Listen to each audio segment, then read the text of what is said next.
പരീക്ഷ എടുത്തിരിക്കുകയാണല്ലേ. പരീക്ഷയുടെ തലേദിവസം പഠിക്കാനിരിക്കുന്നവരുണ്ട്, സ്റ്റഡി ലീവ് ആകുമ്പോൾ പഠിക്കാനിരിക്കുന്നവരൊക്കെ ഉണ്ട്. അപ്പൊ എല്ലാ ടൈപ്പ് ആളുകൾക്കും ഉപകാരപ്പെടുന്ന കുറച്ച് എളുപ്പ വിദ്യകളാണ്. കാരണം ഞാൻ അടുത്താണ് കോഴ്സ് കുറച്ച് ചെയ്തത്. അപ്പോൾ എൻ്റെ വീട്ടുജോലിയുടെ കൂടെയും ഒക്കെ ഞാൻ കേക്ക് ബേക്കിംഗ് ചെയ്യുന്നുണ്ടായിരുന്നു. അതിൻ്റെ ഇടയിൽ കൂടെയൊക്കെ ഞാൻ പിന്നെ എൻ്റെ ടൈം മാനേജ് ചെയ്ത് ആ ഇരിക്കുന്ന സമയം തന്നെ എങ്ങനെയാണ് പെട്ടെന്ന് പഠിച്ചെടുത്തതെന്നുള്ളത് ആ ട്രിക്കൊക്കെയാണ് നിങ്ങൾക്ക് ഇവിടെ പറഞ്ഞു തരുന്നത് കേട്ടോ. ഭയങ്കര മടിയോടുകൂടി പഠിക്കാനിരിക്കുന്നവരുണ്ടായിരിക്കാം, അല്ലെങ്കിൽ പഠിക്കാനിരിക്കുന്ന 100 കൂട്ട് ചിന്തയിലേക്ക് പോകുന്നവരുണ്ടായിരിക്കാം, അല്ലെങ്കിൽ ഇത്രയും പഠിക്കാനുണ്ടല്ലോ എന്ന് ഓർത്തോർത്തിരുന്ന് പഠിക്കുന്നവരുണ്ടായിരിക്കാം. ഇവർക്ക് പെട്ടെന്ന് മടുക്കും. അങ്ങനെയുള്ളവരെ പിടിച്ചിരുത്താനൊക്കെ ഉള്ള ഒരു ഐഡിയ ഞാൻ പറഞ്ഞുതരാം.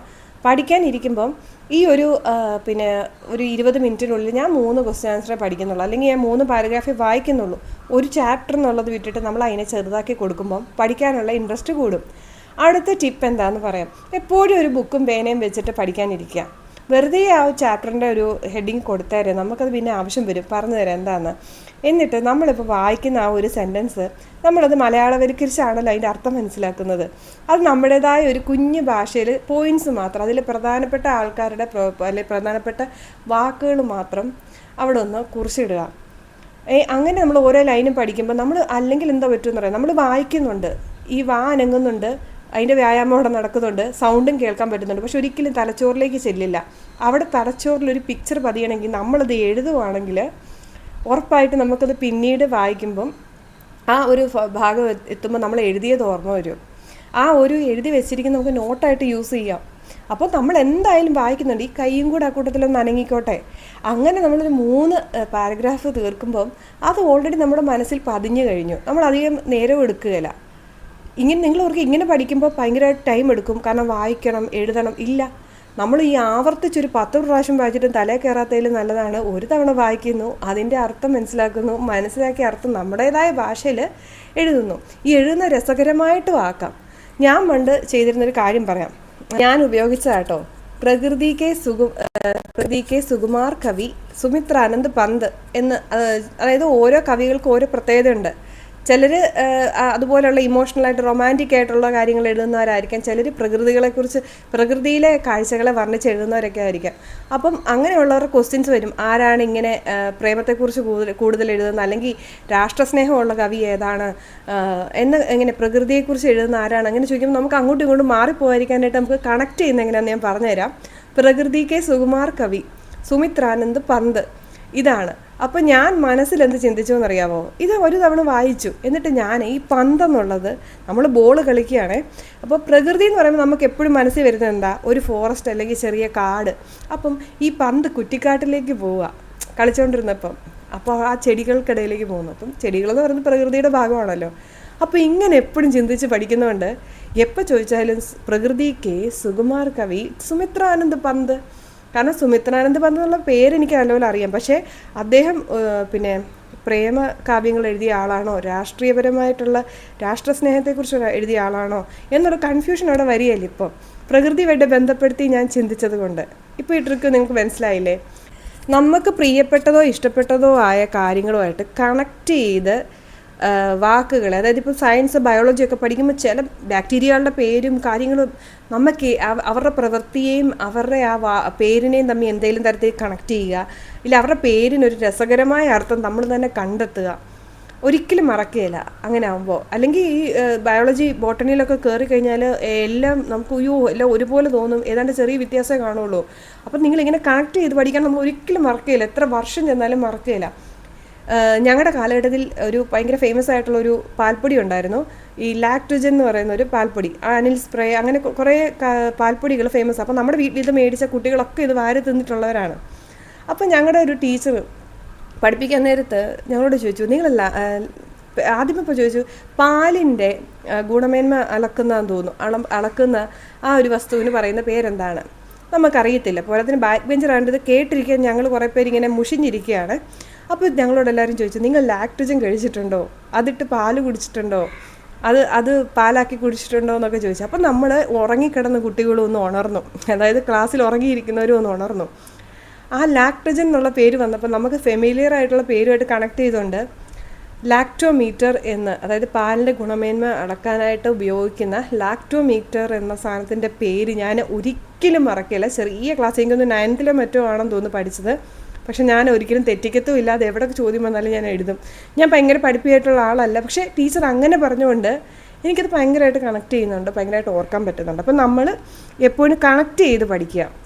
നമുക്കിഷ്ടമുള്ള കാര്യങ്ങളുമായിട്ട് ട്രിക്കുകളായിട്ട് നമ്മൾ എഴുതുന്ന നോട്ട് അത് നമ്മുടെ ഒരു ലോകം, അത് ഇങ്ങനെ തന്നെ വേണമെന്നൊന്നുമില്ല. നമുക്ക് പിന്നീട് വായിക്കുമ്പോൾ ഈ ഓരോ വരിയും ഓർത്തെടുക്കാനുള്ള രീതിയിൽ നമുക്ക് അതിനെ ഡിസൈൻ ചെയ്യാം, നമ്മുടെ ഇഷ്ടത്തിന്. തമാശയായിട്ടൊക്കെ എഴുതാം. വളരെ സീരിയസ് ആയിട്ട് നടന്ന ഒരു യുദ്ധമായിരിക്കാം. അതിന് നമ്മൾ കോമഡിവൽക്കരിച്ചൊക്കെ എഴുതി കഴിഞ്ഞാണ്ടല്ലോ നമ്മൾ ഒരിക്കലും മറക്കുകയില്ല. അത് നമ്മുടേതായ കോമഡിയാക്കിയൊക്കെ നമ്മളതിനെ വിശദീകരിച്ച് എഴുതി കഴിഞ്ഞാൽ നമ്മൾ ആ ആൾക്കാരുടെ പേരും മറക്കുകയില്ല, ആരൊക്കെ കൂടിയായിരുന്നു യുദ്ധം ഉണ്ടാക്കിയതെന്നുള്ളത് മറക്കില്ല. നമുക്കത് ഓർക്കുമ്പോൾ ഭയങ്കര സന്തോഷം കിട്ടുന്ന കാര്യമല്ലേ. അപ്പോൾ നമ്മളെപ്പോഴും ഓർത്തിരിക്കും. അല്ലാതെ സീരിയസ് ആയിട്ട് ഒരു 10 പ്രാവശ്യം വായിക്കുന്ന നേരം മതി നമുക്ക് ഈ ഒരു കാര്യം ചെയ്യാൻ. ഇപ്പോഴും നിങ്ങളിൽ പലരും ഓർക്കും ഇത് എഴുതിക്കൊണ്ടിരിക്കുമ്പോൾ ടൈം പോകത്തില്ലെന്ന്. ഒരിക്കലും ഇല്ല. നിങ്ങളൊരു 10 പ്രാവശ്യം വായിച്ച് തലേ കയറാതിരിക്കുന്ന ടൈമിൽ ഇതൊരു തവണ വായിച്ചു നമ്മളത് എഴുതി, ആ നോട്ട് ഓൾറെഡി റെഡിയായി. അപ്പോൾ നമുക്ക് പഠിക്കാനും എളുപ്പമാണ്. നമ്മൾ പെട്ടെന്ന് ഓർത്തിരിക്കും. പരീക്ഷയ്ക്ക് വരുമ്പോൾ ഇത് ഇന്ന സാധനമാണ് പെട്ടെന്ന് നമ്മുടെ തലച്ചോറ് ഓർപ്പിക്കും. കാരണം നമ്മൾ ഹാപ്പി ആയിട്ടിരുന്ന് പഠിച്ചത് നമ്മൾ വളരെ കൗതുകമുള്ള രസകരമായിട്ട് എഴുതി വെച്ചിരിക്കുന്നതും അല്ലേ. അതുകൊണ്ട് നമ്മുടെ തലച്ചോറ് പെട്ടെന്നത് ഓർമ്മിപ്പിച്ച് തരും നമുക്ക്. പിന്നെ നമ്മുടെ മനസ്സിൽ മായാതെ നമ്മൾ പഠിച്ചതൊക്കെ ഓർത്ത്, അതായത് ലാസ്റ്റ് ടൈം ആയാലും നമ്മൾ മറക്കുകയില്ലാത്ത രീതിയിൽ നമുക്ക് ഓർത്ത് എടുക്കാനായിട്ട് നമുക്ക് പടങ്ങൾ വരയ്ക്കാം. ഈ ഒരു ട്രിക്ക് എൻ്റെ മക്കൾ 2 5ാം ക്ലാസ് വരെ ഞാൻ ഇരുത്തി പഠിപ്പിച്ചിട്ടുള്ളൂ. അത് കഴിഞ്ഞാൽ അവർ തന്നെയാണ് പഠിക്കാൻ തുടങ്ങി. അപ്പോൾ ഇവർ 2 പേർക്കുള്ള എക്സാം അടുത്തടുത്ത് വരുമ്പം ഇവർ 2 പേരെ ഇരുത്തി പഠിപ്പിക്കുക എന്ന് പറയുന്നത് വലിയൊരു ടാസ്ക്കാണ്. പോരാത്തിന് ഇപ്പം 3rd സ്റ്റാൻഡേർഡിലൊക്കെ വലിയ പാരഗ്രാഫൊക്കെ ക്വസ്റ്റ്യൻ ആൻസർ കൊടുക്കും. അപ്പോൾ കുഞ്ഞിനോട് അതിൻ്റെ അർത്ഥം പറഞ്ഞു കൊടുക്കുക. അത് കഴിഞ്ഞ് കുഞ്ഞ് അത് കാണാപ്പാടം നമ്മൾ ഹെൽപ്പ് ചെയ്യുമ്പോൾ പറയുന്നുണ്ട്, പക്ഷേ ഒരു ലൈൻ കഴിഞ്ഞ് അടുത്ത ലൈൻ എന്താണെന്ന് മറന്നു പോകുന്നുണ്ട്. അപ്പോൾ അതിന് വേണ്ടിയിട്ട് ഞാൻ യൂസ് ചെയ്ത ഒരു ട്രിക്കാണ് കാർട്ടൂൺ പോലെ. നമുക്ക് ഒത്തിരി വരയ്ക്കാൻ അറിയണമെന്നൊന്നുമില്ല. ഒരു തലയും ഒരു വര പോലെ ഒരു ഉടലും 2 കൈയൊക്കെ ആയിട്ട് കൃഷിക്കാരൻ പിന്നെ വിത്തുകൾ വിതയ്ക്കുന്നു, അല്ലെങ്കിൽ അത് ഉഴുത അവിടെ കണ്ടം ഇതാക്കുന്നു, അതുപോലെ തന്നെ അത് വിളവെടുക്കുന്നു ഒക്കെ. ഇത് നമുക്ക് കുഞ്ഞ് കാർട്ടൂണുകളായിട്ട് സൈഡിൽ നമുക്ക് മനസ്സിലായാൽ മതി കേട്ടോ.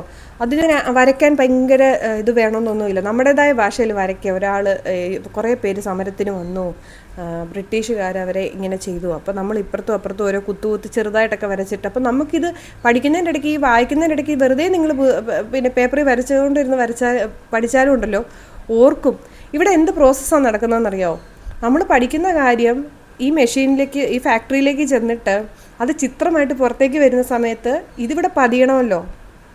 ആ ഒരു പ്രോസസ്സ് നടക്കുന്നതുകൊണ്ട് നമ്മൾ വായിക്കുന്ന അങ്ങ് ചുമ്മാ വായിച്ചു വിടുവല്ല, അതിവിടെ ചെന്ന് അതിൻ്റെ ഒരു ഫോട്ടോ നമ്മൾ മനസ്സിൽ കണ്ട് അത് ചിത്രമായിട്ട് പുറത്തേക്ക് വരും. അത് നിങ്ങളിപ്പോഴും വിചാരിക്കുന്നുണ്ടായിരിക്കും ഇതൊക്കെ കുറേ ടൈം എടുക്കുമെന്ന്. ഒരു ടൈം എടുക്കുകയില്ല. ഇത് നമ്മളൊരു 10 പ്രാവശ്യം ഇങ്ങനെ വായിക്കുന്ന സമയം കൊണ്ട് നമ്മളിവിടെ പടം വരച്ച് വെക്കുമ്പോൾ തന്നെ നമ്മുടെ പടത്തിൽ നോക്കുമ്പോൾ നമ്മളിപ്പോൾ എന്താ വായിച്ചതെന്ന് ചോദിച്ചാൽ നമുക്ക് കറക്റ്റായിട്ട് പറയാൻ പറ്റും.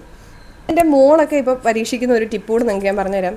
അതായത് നമ്മളൊരു കാര്യം പഠിച്ചു, നമ്മൾ ഒരു കാര്യം ജസ്റ്റ് വായിക്കുന്ന സമയത്ത് അതിലെ പ്രധാനപ്പെട്ട ഒരു വാക്ക് കാണും. ഇപ്പോൾ ഫോട്ടോസിന്തസിസ്, അതിന് വേണ്ട സാധനം സൺലൈറ്റ്, വാട്ടർ എന്നുള്ളത് നമ്മളിങ്ങനെ പോയിൻ്റായിട്ട് എഴുതി വെച്ചു, കഴിഞ്ഞു. നിങ്ങൾ പിന്നെ അതിൻ്റെ പുറകിലേക്ക് പോകണം. നിങ്ങൾ അർത്ഥം മനസ്സിലാക്കി വായിച്ചു, ഈ 3-5 പോയിൻറ്റ്സ് എഴുതി. അപ്പം എത്ര മിനിറ്റ് എത്ര നേരം എടുത്ത് കാണും നിങ്ങൾക്കത് വായിക്കാനും ഇത്രയും കാര്യം എഴുതാനും. അപ്പോൾ പെട്ടെന്നൊരു ക്വസ്റ്റ്യൻ ആൻസർ അവിടെ ഓക്കെ. നമ്മളൊരു എക്സാമ്പിളായിട്ടാണ് പറയുന്നത്. അത് കഴിഞ്ഞ് 3-ാമത്തെ ദിവസം വീണ്ടും നമ്മളതെടുത്ത് നോട്ടോട് കൂടി തന്നെ, നമ്മൾ എഴുതി വെച്ചേക്കുന്ന നോട്ടോട് കൂടി തന്നെ ഒന്ന് വായിക്കുന്നു. 7 ദിവസം കഴിഞ്ഞ് വീണ്ടും വായിക്കുമ്പോൾ ഇത് മനസ്സിൽ പതിയും. അതാണ് ഒരു ടിപ്പ് കേട്ടോ. അപ്പോൾ നിങ്ങൾ ഇതും ഒന്ന് ട്രൈ ചെയ്ത് നോക്കുക. അടുത്തതായിട്ടുള്ളൊരു ടിപ്പ് ഞാൻ പറഞ്ഞുതരാം. പഠിച്ചതെല്ലാം വെറുതെ ഒന്ന് ഓർക്കുന്ന കാര്യങ്ങൾ മാത്രം ഒന്ന് എഴുതി നോക്കുക.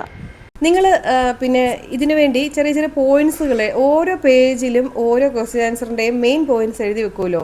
അപ്പോൾ ഇത് കാണാപ്പാടം പഠിക്കാനിരിക്കരുത്. ഒരിക്കലും കാണാപ്പാടം ഇന്ന് പഠിച്ചുകൊണ്ടിരുന്നപ്പോൾ എഴുതിയ പോയിൻറ്റ്സ് കിടക്കുന്നതിന് മുമ്പ് സ്പീഡിലൊന്ന് വായിച്ചാൽ മാത്രം മതി. വെറുതെ വായിക്കുക, നമ്മൾ നല്ല അക്ഷരസ്ഫുടതയോടെ വായിക്കുക. അതുപോലെ എഴുതുമ്പോൾ നല്ല കൈശ്വരത്തിൽ എഴുതണം കേട്ടോ. എത്ര അട്രാക്റ്റീവായിട്ട് നമ്മൾ നല്ല ഭംഗിയുള്ള കൈശ്വരത്തിൽ എഴുതുന്നോ അത്രയും നമുക്ക് പഠിക്കാനും നമ്മുടെ തലയിൽ അത് പതിയാനും ഈസി ആയിരിക്കും.